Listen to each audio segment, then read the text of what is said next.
Wili-wili ang tinig, mga matang may pag-ibig, sa monarka nakatitig.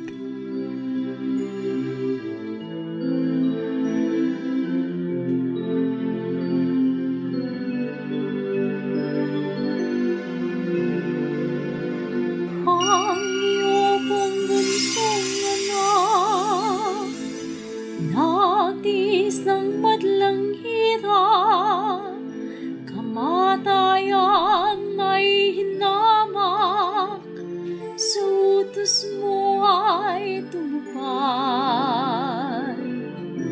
Yaong anak mong dalawa, inutusang nangahuna, kabiguan ang nakuha, kapwa naging bato sila.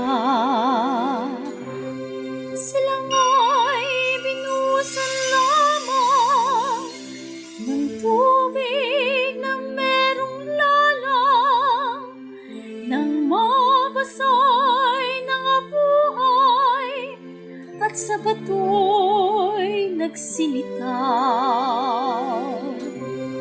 Ang nagturo nitong tubig ay ermitanyong mabait, nahabag sa kahibig ng bunso mong iniibig.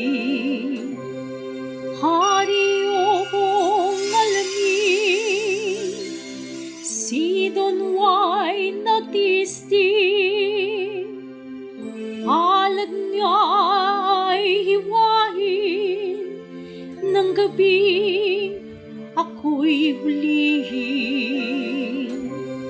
Tusang ito'y tinis nang dahil sa kaniyang nais, nang taglay mo pong sakit.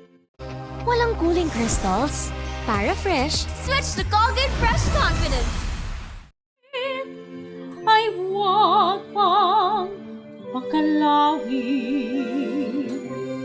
nang pawi silang tatlo dito po sa iyong reino. Nagbilin ng ermitanyo, huwag nawang may maglilo. Sa apoy ng kainggitan nitong anak mong panganay, nagbuko ng kataksilan, napatayin si Don Juan. Nasansalang pagpatay, ngunit sila'y nagpulungan, nang malayo'y may kindatang, pabala ng kasawian. O kay lupit haring mahal, nang nayari sa kindatang, pagtakay pinagtulungan, umugin po si Don Juan. Kaya lamang tinigilay ng malugmok na't walang malay, iniwan sa kaparangan, at ako nga ang tinaglay.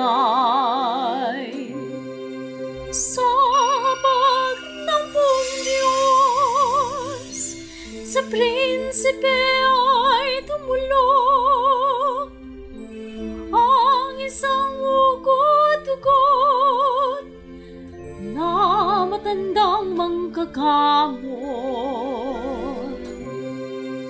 Sa himala po ng langit, tapos ang ilang saglit, si Don Juan nakatindi,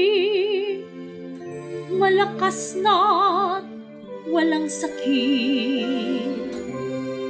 Ang sinapit ni Don Juan, tinamdam ko haring mahal. Kaya nga po gayon na lang, yaring dusa't kalubayan. Yaman ngayon natalos mo, ang matapat at ang lilo. Kay Don Juan o hari ko, ipamana itong reino.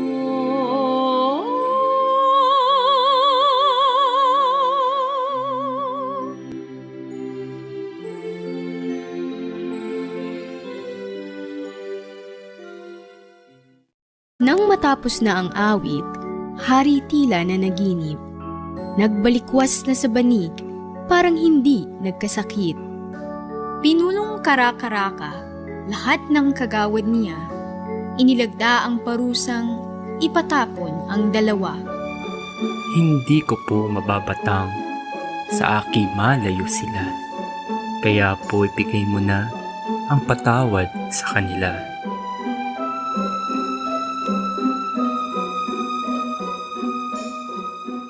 Muling ipinagpatuloy ng hari ang panunungkol. Kahari ay mahinahot, ang lahat na'y umaayon.